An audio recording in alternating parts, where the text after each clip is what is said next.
কি কাণ্ড! দিনে দুপুরে নাওয়া নেই খাওয়া নেই, পড়াশোনা কাকে বলে এরা ভুলতেই বসেছে। খালি খেলার খেলা। এই এই গুলটে ট্যাপা ন্যাপলা পুটি, তোরা কি করে বেড়াচ্ছিস? হ্যাঁ দাদু, ও দাদু, তুমি যাকে বলো না, আরে আমরা তো খেলছি। সেটাই তো জানতে চাইছি, তোদের এই খেলা আর কতক্ষণ চলবে? হ্যাঁ যতক্ষণ না অন্ধকার হয়। কি সারাদিন খেলা? আচ্ছা তোরা হাঁপিয়ে যাস না? না গো দাদু, আমাদের খুব মজা হয়। মজা মজাই দেখাচ্ছি। বলি পড়াশোনা কি শিখেই উঠলো? এখন আবার কি পড়াশোনা করবো বলো তো দাদু? আরে সামনে তো সরস্বতী পুজো। আমাদের বই খাতা সব ঠাকুরের সামনে রেখে দিয়েছি। হ্যাঁ ওরে, সরস্বতী পুজো আরো 7 দিন দেরি আছে। এখন থেকেই বই খাতা সব তুলে রেখেছিস? হতভাগার দল। অবশ্য এসব তোদের বাহানা, তোরা তো সারা বছর পড়াশোনাই করিস না। কি বলছো দাদু? আমি এখন ওই শক্ত শক্ত অঙ্ক, পড়ায় গন্ডায় হিসাব সব করতে পারি। বুঝেছি, তোরা সব এক একটা বিদ্যের জাহাজ হয়ে গেছিস। দেখবো দেখবো তোরা কত জানিস। মা সরস্বতীও জানতে চান তোদের বিদ্যের দৌড়। তোরা সব বই নিয়ে আমার কাছে চলে আয়, আমি তোদের পড়াবো। আহা, সরস্বতী পুজো বলে আনন্দের বান ডেকেছে দেখছি। আর পণ্ডিতই বা কিরকম? পুজোর আগে পাঠশালা বন্ধ করে মহারাজের অনুমতি নিয়ে চলে গেল জগন্নাথ ধামে। কাল মনে হয় ফিরবে। দাদুকে দাদুকে জোর ফাঁকি দেওয়া গেছে। দাদু আর নিশ্চয়ই এখন আসবে না বল। না না, দাদু এখন বিশ্রাম নেবে। তাহলে চল আবার খেলা শুরু করা যাক। নিশ্চয়ই, কিন্তু দাদু খোঁজ করলে তুই ভয় পাচ্ছিস কেন বলতে নাপলা? না না, বলছি তো এখন আর ভয় নেই, দাদুর অন্য কাজ আছে।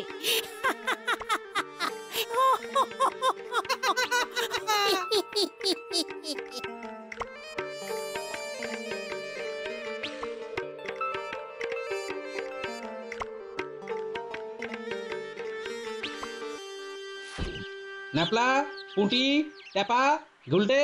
কি বলছো তুমি আপন মনে? কেন ন্যাপলারা ভেতরে নেই? ওরা তো আসেইনি, তো ভেতরে কি করে থাকবে? দেখেছো গিন্নি, ওরা আবার মাঠে খেলছে। তার মানে আমাকে বোকা বানিয়েছে। আসুক ওরা, আসুক, তোদের মজা দেখাবো। এ নয় ওরা আসবে, কিন্তু তুমি ওদের পড়াবে? হ্যাঁ নিশ্চয়ই। তোরা সারা বছর ফাঁকি মারে গিন্নি। পড়াশোনা না করলে যে মানুষের মতো মানুষ হবে না গিন্নি। ফাঁকি তো তুমিও দাও গো। মানে এই যে রাজসভায় গেলে না, এটা কি ফাঁকি নয়? এ তুমি বুঝবে না গিন্নি। মাঝে মাঝে রাজসভাতে কামাই করলে দর বাড়ে। তা তোমার কি দর বাড়লো শুনি? ও তুমি বুঝবে না। আমি যা বোঝার তা খুব ভালোই বুঝি গো। ফাঁকি দেওয়াতে যদি রাজসভার চাকরি হারাও, তাহলে তোমার আর কোনো দর থাকবে না, এটা মনে রাখো। হ্যাঁ, তুমি থামবে? আমার অনেক কাজ, আবার একটা নতুন কাজ যুক্ত হবে। নতুন কাজ? হ্যাঁ, ওই নাতি নাতনিদের পড়ানো। সে তুমি কি ঘোড়ার ডিম পড়াবে কে জানে। শুধু একটা কথা খেয়াল রেখো, তোমার পড়ানো বুঝতে না পেরে নাতি নাতনিরা যেন আমার কানের কাছে ঘ্যান ঘ্যান না করে। হ্যাঁ, সে তোমাকে ভাবতে হবে না।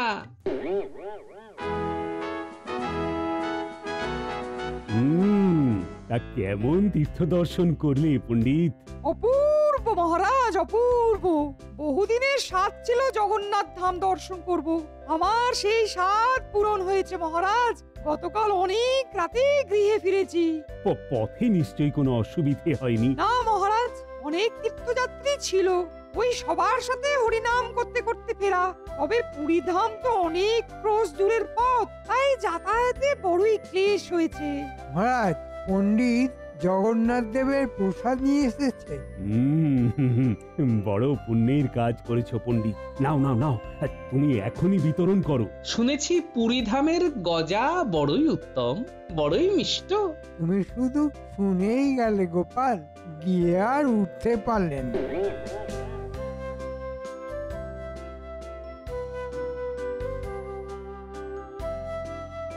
জয় জগন্নাথ। পণ্ডিত মশাই কি সমুদ্রে স্নান করেছেন? সে সাহস হয়নি। সমুদ্রের গর্জনে আমি ভয় পেয়ে গেছিলাম মহারাজ। কত বড় ঢেউ শুধু শুনে এসেছি, এই প্রথম চাক্ষুষ দেখলাম। বেশ বেশ বেশ। কিন্তু তুমি যে চলে গেলে পণ্ডিত, এদিকে পাঠশালা বন্ধ বেশ কিছুদিন। ছোট বাচ্চাদের লেখাপড়া তো শিখেই উঠেছে। সব কিছুর পিছনে গোপাল একটা উল্টো কথা বলবেই। আগে না মহারাজ, আমি নিজের চোখে আমার নাতি নাতনিদের দেখেছি, তারা পাঠশালা কি সেটাই ভুলতে বসেছে। এটাই তো এখন সব থেকে বড় সমস্যা। তারপর 6 দিন পরে সরস্বতী পুজো। গোপাল, এই পাঠশালা, ছোটদের লেখাপড়া, সরস্বতী পুজো, এইসব ব্যাপার আমি জানি। তাই মহারাজ, আমার অনুরোধ, পাঠশালার ব্যাপারটি আমাকেই ভাবতে দেয়া হোক। হ্যাঁ, তুমি তো ভাববে, তবে এতদিন পাঠশালা বন্ধ থাকলে ছেলে মেয়েদের শিক্ষার মান পড়ে যায়। না না না, তুমি কাল থেকে পাঠশালা খুলে বসে পড়ো। তা কি করে সম্ভব মহারাজ? সামনে সরস্বতী পুজো, অনেক কাজ আছে যে। অনেক কাজ? কিরকম কাজ আছে শুনি? মহারাজ, পাঠশালা 2 পক্ষকাল বন্ধ থাকাতে এখন সেটি পরিষ্কার করতে হবে, তারপর সেখানে ঠাকুর রাখা হবে, সেখানে নতুন করে সাজাতে হবে, এইসব করতে সময় লেগে যাবে। তাছাড়া সরস্বতী পুজোর জন্য প্রস্তুতি নিতে হবে, যাতে ক্লান্ত না হয়ে পড়ি। মহারাজ, আমার মনে হয় পণ্ডিত কিঞ্চিত অসুস্থ। এ কথা বলার মানে গোপাল? মহারাজ, আমরা তো সবাই জানি সরস্বতী পুজো সকালে হয়। হ্যাঁ ঠিক। সারাদিন পণ্ডিতকে উপোস করেও থাকতে হবে না। তাও ঠিক। তাহলে পণ্ডিত শুধুমাত্র পাঠশালার একটি পুজো আর রাজবাড়ির পুজো করে ক্লান্ত হয়ে যাবে বলছে। খুবই চিন্তার ব্যাপার। সত্যি পণ্ডিত, তুমি মাত্র 2টি পুজো করে ক্লান্ত হয়ে যাবে কেন? তোমার কি কবিরাজের পাঁচনের প্রয়োজন আছে? মহারাজ, আমি সম্পূর্ণ সুস্থ, আমার পাঁচনের কোনো প্রয়োজন নেই। আহা মহারাজ, বৈদ্য যদি পণ্ডিতকে একবার পরীক্ষা করে তবে বড় ভালো হয়। এমনিতে পণ্ডিত দূর দেশে ভ্রমণ করে এসেছে। পণ্ডিতের বায়ু ঘটিত কোনো সমস্যা তো না হয়নি বলেই আশা রাখি। সে আর বলতে, বায়ু ঘটিত সমস্যা হলে কি এখানে বসে থাকা যেত? বুঝেছো গোপাল, আমার কোনো সমস্যা নেই, তবে আমি কিঞ্চিত ক্লান্ত। সেটা খুব স্বাভাবিক নয় কি মহারাজ? গৃহে ফিরে এতটুকু বিশ্রাম না নিয়ে আজকেই রাজসভায় চলে এসেছি। ঠিক ঠিক। মহারাজ, সমস্যাটা গোপালের নিজস্ব। গোপাল তো নিজেই মাঝে মাঝে রাজসভা কামাই কর। ওকেই বরং পরীক্ষা করা হোক। ও গতকালও আসেনি। মহারাজ, গতকাল আমি কুমোরের ঠাকুরগড়া দেখতে গিয়েছিলাম। মহারাজ, গোপাল ভাঁড়ের চাকরি ছেড়ে এখন কুমোর হতে চাইছে। কালে কালে কত কি দেখবো। ঠিক আছে পণ্ডিত, আজকের রাজসভা এখানেই শেষ করছি। তুমি গিয়ে বিশ্রাম নাও। ভালো করে সরস্বতী পুজো হোক। আমার অবশ্যই পাঠশালাতেও যাবার ইচ্ছে রইল। আপনি মহান মহারাজ। কি করি, মহা সমস্যায় পড়া গেল দেখছি। একে নিয়ে তো এলাম, কিন্তু কাজে লাগবে কি? কাজে না লাগলে পুরোটাই ক্ষতি। কি ঘরের সামনে বসে বসে বিড়বিড় করছো পণ্ডিত? হরিনাম জপ করছো নাকি? মন্ত্রী মশাই, আসুন আসুন। এলাম, বসলাম। এবার বলো তো, ধান্দাটা কি করেছো? আপনি কি অন্তর্যামী? সব কি করে বুঝে ফেলেন বলুন তো? ওই জন্যই আমি মন্ত্রী। আজ রাজসভাতে তোমার বেফাঁস কথা শুনেই বুঝেছি যে আসন্ন সরস্বতী পুজো নিয়ে তুমি কিছু একটা ধান্দা করছো। সত্যি কথা বলতে মন্ত্রী মশাই, পাঠশালার কথা বাদই দিন, রাজসভায় চাকরি করে কতটুকু আর আয় হয়? ওই আয় নিয়েই তো তোমাকে আমাকে হায় হায় করতে হয়। সাধে কি আর বিড়বিড় করি? বলে ফেলো, বলে ফেলো। এখন ইচ্ছে ছিল, অনেক গৃহেই তো পুজো হয়, আমি যদি সেই সব গৃহে সরস্বতী পুজো করি তাহলে ভালো দক্ষিণা পাবো, মানে সব মিলিয়ে মোটা দক্ষিণা পাবো। সে তো খুব ভালো কথা। তুমি তো কৃষ্ণনগরের বিখ্যাত পণ্ডিত। বহু দূর দূর লোকে তোমার নাম জানে। তবে মোটা দক্ষিণে একটু পাতলা করতে হবে যে। পুজোর সময় তোমাকে তো খুঁজে পাওয়া যাবে না। আমাকেই তো নানা অজুহাতে সামাল দিতে হবে সবকিছু, তাই না? খালি পেটে যেমন বিদ্যে হয় না, খালি হাতে তেমন কাজও হয় না। সামাল কি করে দেবেন সেটা কি ভেবেছেন? এই তো শুনলাম তোমার পরিকল্পনা, ভেবে কিছু একটা বার করতে হবে। আপনাকে ভেবে বার করতে হবে না, উপায় আমি একটা বের করেছি। তবে আপনাকে সামাল দিতে হবে সেটি সত্যি। উপায় ভেবেছো? আজ্ঞে হ্যাঁ, কি উপায় শুনি? আমার ঘরে চলুন। এখানেই তো বেশ সুন্দর লাগছিল। তুমি কি এমন ভয়ঙ্কর উপায় ভেবেছো যে তোমার ঘরের ভিতর যেতে হবে? চলুন না, আমার ঘরের ভিতরে একজন শুয়ে ঘুমোচ্ছে, তাকে দেখবেন, চলুন। তোমার ঘরের ভিতর একজন ঘুমাচ্ছে, তাকে আবার দেখতে হবে? ঠিক আছে, চলো যাই, তাকে দেখি কে সে। পালাবি কোথায় তোরা? হ্যাঁ, এবার তোদের পড়াশোনা করতেই হবে। কি ভেবেছিস? হ্যাঁ, শুধু ফাঁকি দিবি? তুমি কিন্তু পড়া হয়ে গেলে মুরগির মোয়া দেবে। আরে, সেটা আমি আবার কবে বললাম? আচ্ছা আচ্ছা, যাই হোক, মুরগির মোয়া ওসব পরে ভাবা যাবে। এখন বই খাতা খোল দেখি। কি হলো, হাঁ করে দেখছিস কি? বই খাতা তো নিয়ে আসেনি দাদু। মানে? সব বই খাতা তো তুলে রেখে দিয়েছি, সরস্বতী পূজার সময় আবার নামানো হবে। কি কাণ্ড, কত ভাগার দল! বই খাতা না নিয়েই পড়তে চলে এসেছিস? আমরা আবার কোথায় এলাম গো? তুমি তো রাজবাড়ি থেকে ফেরার পথে মাঠ থেকে জোর করে টেনে নিয়ে এলে। ঠিক আছে ঠিক আছে, বই খাতা ছাড়াই পড়া হবে। এই যে ডান্ডা দেখেছিস, পড়া না পারলে পিঠে পড়বে, বুঝলি? পুটি, দুইয়ের ঘরের নামটা বল বল। 2 একে 2, 2 দুগুণে 4, 3 দুগুণে 6, 4 দুগুণে 4 দুগুণে 4 দুগুণে। গেলো, আটকে গেলি কেন? হ্যাঁ, 4 দুগুণে। ব্যাপার, উঠি তো 3-এর ঘরের নামটা অবধি জানে, ওকে 4-এর ঘরের নামটা ধরছো কেন? হ্যাঁ, না, আমি দুইয়ের ঘরের নামটাই জিজ্ঞেস করেছি। তাই নাকি? নিজের কানে শুনেছি কি 4 দুগুণে 4, এই দুগুণ করে যাচ্ছে। হ্যাঁ, এই নাপলা, পণ্ডিত মশাই সমাস শিখিয়েছে। সেটা আবার কি? বুঝেছি, তুই ব্যাকরণ কৌমুদি বইটা কাল নিয়ে আসবি। তোদের মুরগির মোয়া সব বাতিল। পড়াশোনাই পারছিস না, এবার গুলটে বল। কি বলবো? সন্ধি বিচ্ছেদ শিখেছিস? মনে হয় মনে হয়? আচ্ছা বল দেখি, পুজ্ঝটিকা আর কিংকর্তব্য বিমূঢ়ের সন্ধি বিচ্ছেদ বল। কি হলো? এর মানে হলো আমাদের কর্তব্য ঝট করে উঠে দাঁড়িয়ে যাওয়া আর চট করে পালিয়ে যাওয়া।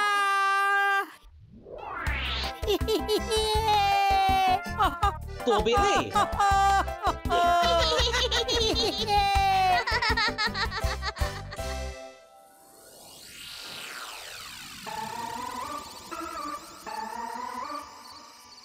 ঘুম থেকে ওঠো হে, রাজ্যের মন্ত্রী এসেছে আমার ঘরে।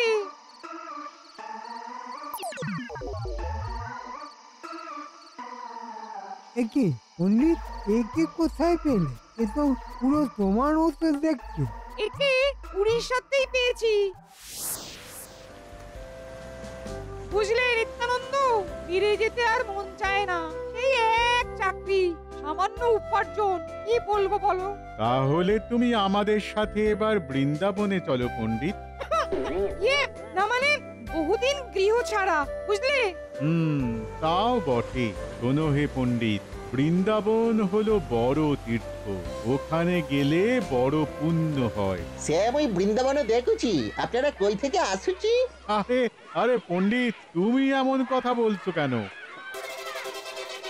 কি ব্যাপার নিত্যানন্দ? হ্যাঁ, এ কি? বেশ বেশ, সে আমি হেমচন্দ্র মিশ্র, এ প্রণাম করেছি। হ্যাঁ ঠিক আছে। একে দেখেই আমার মনে ঝিলিক দিয়ে ওঠে।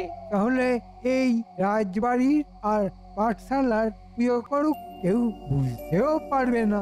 তুমি বাকি জায়গা মানে মানে ওই খাম্বাজ রাজ্যের দিকে পুজো কর। সে আমিও সব পারবো না কুচি, এ পূজার মন্ত্র তো জানেনি বাবু। তুমি কি পারবে না পারবে সেসব আমরা ঠিক করে দেবো, বুঝেছো? সে যে আগে পণ্ডিত, একে শিগগির তালিম দিয়ে তৈরি করো। সে আর বলতে, আজ থেকেই এর পাঠ শুরু হবে। একে কিন্তু বাইরে বেরোতে দেওয়া যাবে না। প্রশ্নই ওঠে না। এ মোরে বাড়ি যাওয়ার শখ জাগুছি ভগবান করছেন মুই বড় নম্বর প্রসাদ পড়াচ্ছি জয় জগন্নাথ। না ওসব পরে হবে, দুটো পুজো করে দাও নকল পণ্ডিত হয়ে। আমি তোমাকে খুশি হয়ে অনেক মোহর দেব।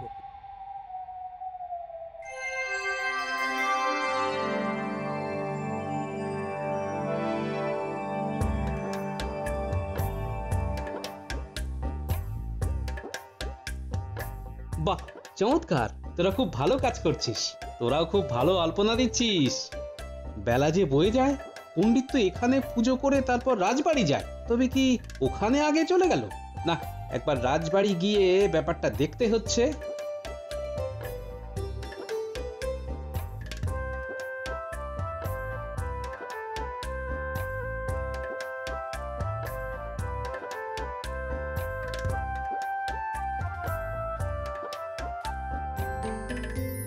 আমিও অঞ্জলি দেব বলে সকাল থেকে উপোস করে আছি।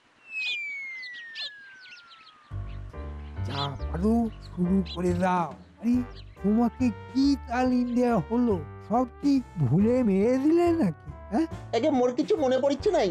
ওই পুস্তক দেখে যা পারো মন্ত্র বলো দেখি। পণ্ডিত তাহলে এখানে? আমি ওদিকে পাঠশালায় অপেক্ষা করছিলাম। পণ্ডিত মনে হয় গোপাল আসার জন্যই অপেক্ষা করছিল। আমি সেটাই তো বললাম যে গোপাল এসে গেছে, এবার শুরু করা যাক। এ মোরে এখনই পুজো শুরু লাগুছি। পণ্ডিত এইভাবে কথা বলে কেন? কি হয়েছে পণ্ডিতের? পণ্ডিতের মনে হয় উড়িষ্যা বড়ই ভালো লেগেছিল, তাই এমন ভাবে কথা বলছে। হ্যাঁ, পণ্ডিত পুজো শুরু করো। এ কি পণ্ডিত, তুমি সরস্বতী পুজো ভুলে গেছো? সময় গোটে বই দেখে মন্ত্র পড়েছি, তুমি বিরক্ত না করেছি। এ তো মহা নিকুচি দেখছি। তো পণ্ডিত এমন ভাবে কথা বলছে কেন মহারাজ? আহ গোপাল, তুমি চুপ করো। পণ্ডিতকে বিরক্ত করো না। পণ্ডিত যেভাবে চাইবে সেভাবেই পুজো হচ্ছে। আরে তোমার সমস্যা কি হে? মহারাজ, এই যে বড়ই সমস্যা। পণ্ডিত এইভাবে আগে কোনোদিন পুজো করেনি, এইভাবে কথাও বলেনি। খুব বড় রকমের গোলমাল আছে মহারাজ। কিন্তু গোপাল, এ তো আমাদের পণ্ডিত, আর সে তো আমরা চোখের সামনেই দেখতে পাচ্ছি। এ জয় জয় দেবী সেমই কৌচি চরাচর সারে এ মুকৌচি কুচযুগ শোভিত মুকুতা হারে। কি কাণ্ড মহারাজ!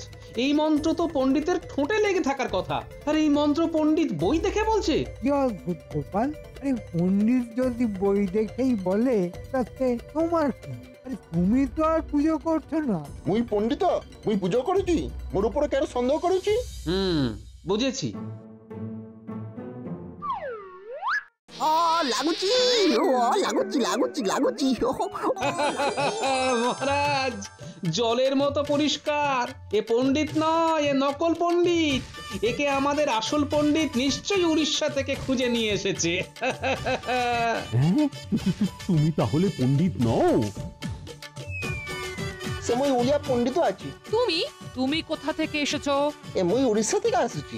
আমাদের পণ্ডিত কোথায়? পণ্ডিত তো তালিকা করে গৃহ থেকে গৃহে পুজো করেছে। কি কাণ্ড! কেন, কি হয়েছে বাবু? মন্ত্রী মশাই তো সবও জানিছে। ওই যে মন্ত্রী মশাই ধীরে ধীরে সরে পড়ছেন। এই সেনাপতি মহারাজ, আটকাও মন্ত্রীকে। জি আজ্ঞে। আমি কিছু জানি না মহারাজ, এসব কি হচ্ছে। মন্ত্রী সব জানেন মহারাজ। না মহারাজ, এটা আমার পরিকল্পনা না। পণ্ডিত উড়িষ্যা থেকে নিজের মতো দেখতে এরকম নকল পণ্ডিতকে নিয়ে এসেছে। কিন্তু কেন? পণ্ডিত আরো অনেক বাড়িতে পুজো করবে।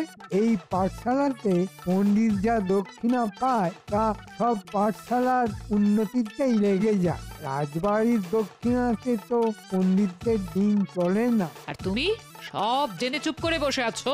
তোমাকেও এই ষড়যন্ত্রে সামিল বলেই ধরা হবে। তুমি আর পণ্ডিত, তোমাদের দুজনকেই আমি রাজ্য ছাড়া করব। আমার করুন মহারাজ। মন্ত্রী মশাই সব জেনে চুপ করেছিল মহারাজ। তার মানে পণ্ডিতের যা কামাই হতো সেখানে মন্ত্রীরও বখরা আছে। মুইকে তো মন্ত্রী বলেছে পুজো করিলে সোনার মোহর দিবে। আমি আনন্দে নাচছি। আবার মিথ্যে প্রতিশ্রুতি। সেনাপতি মন্ত্রীকে বাঁধো। আর কোথায় পণ্ডিত? এক্ষুনি তাকে ধরে নিয়ে আসা চাই।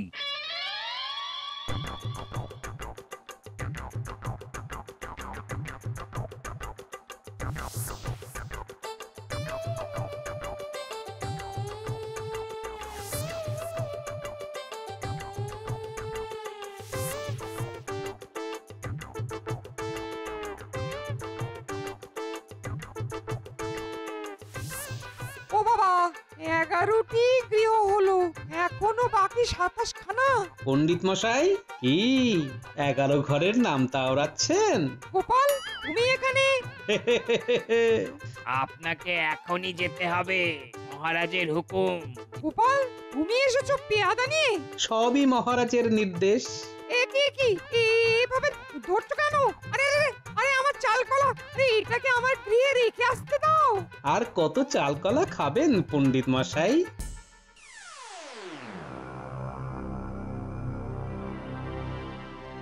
এত বড় প্রতারণা পণ্ডিত! তোমাকে আর মন্ত্রীকে আমি আদেশ করছি, এই মুহূর্তে এই অবস্থায় হেঁটে হেঁটে কৃষ্ণনগর থেকে চলে যাও। হায় হায় হায় হায় হায় হায়, আমার 27 খানা গৃহের পুজো, অত দক্ষিণা সব নষ্ট হলো। গোপাল, ও গোপাল, তুমি জানো ভালো পুরোহিতের কথা? আগে মহারাজ, নীলাম্বর পুরোহিত, শাস্ত্রজ্ঞ পণ্ডিত। চলো তাহলে তার কাছেই যাই, তাকেই অনুরোধ করব পাঠশালার পুজো করবার জন্য। আপনি নিজে যাবেন মহারাজ? হ্যাঁ, শুক্লা পঞ্চমী তিথি যে বয়ে যায়। মুই তাহলে কি করো কি? তুমি উড়িষ্যা ফিরে যাওছি।